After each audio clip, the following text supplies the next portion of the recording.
एक समय स्वर्गलोक में सबसे बड़ा कौन के प्रश्न पर 9 ग्रहों में विवाद हो रहा था। विवाद इतना बढ़ा कि परस्पर भयंकर युद्ध की स्थिति बन गई। निर्णय के लिए सभी देवता देवराज इंद्र के पास पहुंचे और बोले, हे देवराज, आपको निर्णय करना होगा कि हम में से सबसे बड़ा कौन है। देवताओं का प्रश्न सुनकर देवराज इंद्र उलझन में पड़ गए। इंद्र बोले, मैं इस प्रश्न का उत्तर देने में असमर्थ हूँ। हम सभी पृथ्वीलोक में उज्जैनी नगरी में राजा विक्रमादित्य के पास चलते हैं। देवराज इंद्र सहित सभी देवता उज्जैन नगरी पहुँचे।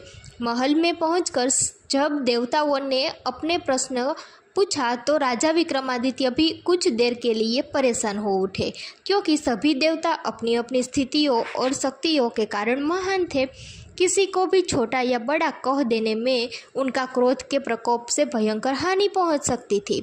अचानक राजा विक्रमादित्य को एक उपाय सूझा और उन्होंने विभिन्न धातुओं और सोने चांदी, कांसा, तांबा, सीसा, रांगा, जस्ता, अपक्रम व लोहे के 9 आसन बनवाए। धातुओं के गुणों के अनुसार सभी आसनों को एक दूसरे के पीछे रखवाकर उन्होंने देवताओं को अपनी अपनी सिंहासन पर बैठने को कहा। देवताओं के बैठने के बाद राजा विक्रमादित्य ने कहा, आपका निर्णय तो स्वयं हो गया। जो सबसे पहले सिंहासन पर विराजमान है वही सबसे बड़ा है। राजा विक्रमादित्य के निर्णय को सुनकर शनि देवता ने सबसे पीछे आसन पर बैठने के कारण अपने को छोटा जानकर क्रोधित होकर कहा, राजा विक्रमादित्य, तुमने मुझे सबसे पीछे बैठाकर मेरा अपमान किया है। तुम मेरी शक्तियों से अपरिचित हो। मैं तुम्हारा सर्वनाश कर दूंगा। शनि ने कहा, सूर्य एक राशि पर 1 महीने, चंद्रमा 2.25 दिन, मंगल 1.5 महीने, बुध और शुक्र 1 महीने, बृहस्पति 13 महीने रहता है, लेकिन मैं किसी राशि पर 7.5 वर्ष तक रहता हूँ। बड़े बड़े देवताओं को मैंने अपने प्रकोप से पीड़ित किया है। राम को 7.5 के कारण ही वन में जाकर रहना पड़ा और रावण को 7.5 के कारण ही युद्ध में मृत्यु का शिकार बनना पड़ा। राजा, अब तू भी मेरे प्रकोप से नहीं बच सकेगा। इसके बाद अन्य ग्रहों के देवता तो प्रसन्नता के साथ चले गए, परंतु शनिदेव बड़े क्रोध के साथ वहां से विदा हुए। राजा विक्रमादित्य पहले की तरह ही न्याय करते रहे। उनके राज्य में सभी स्त्री पुरुष बहुत आनंद से जीवन व्यापन करने रहे। कुछ दिन ऐसे ही बीत गए।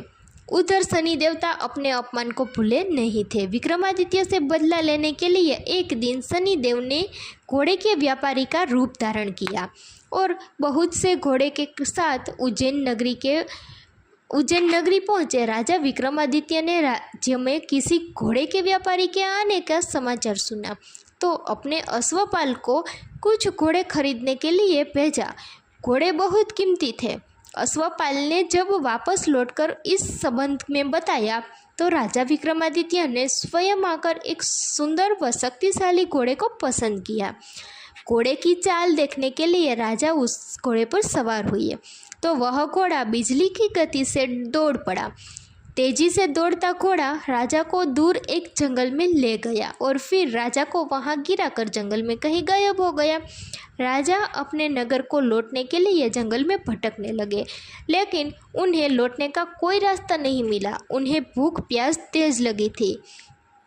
अब क्या राजा जंगल से बाहर निकल पाएगा और आगे राजा के साथ क्या होगा, इसे जानने के लिए हमारे नेक्स्ट पार्ट के इंतज़ार में बने रहिए।